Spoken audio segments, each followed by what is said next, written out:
Bir gözleri var ki gözüm değdiğinde yandım.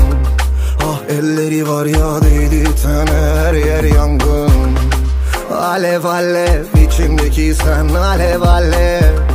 Bana öylece bakma ateş kes kes ateşi kes. Aşk yürek ister boş bulduğu yere konmak ister. Kaç boşluk doldurdum artık beni öldürsünler. Bak bana ben bitmişim sende birazcık ben var mı? Uzak duygulara da komşu söylesene içeride ben var mı? Sen var ya başımın belası. Ben var ya gözlerinin elası. Bensiz kör ol görmesin gözüm ne renk ne de bu dünyayı. Nefesim ol ya da nefsinde bağlama gerçekleştir rüyamı.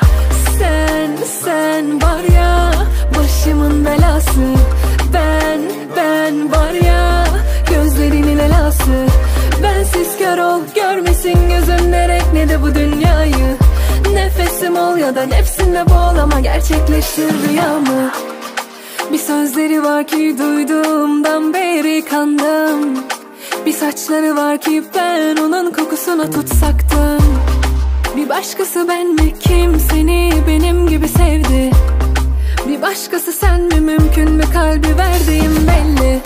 Aklımın kapısını kapattın söyle ne yapıyorsun içeride yar. Dudağının üzerindeki çukura düştüm gözünü kapa beni benden kurtar.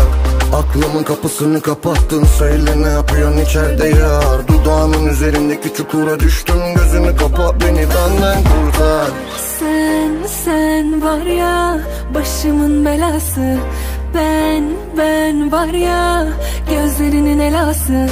Bensiz kör ol görmesin gözün ne renk ne de bu dünyayı. Nefesim ol ya da nefsinde bağlama gerçekleştir rüyamı. Sen var ya başımın belası.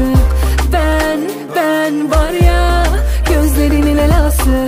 Bensiz kör ol görmesin gözüm ne renk ne de bu dünyayı. Nefesim ol ya da nefsinle bağlama gerçekleştir rüyamı.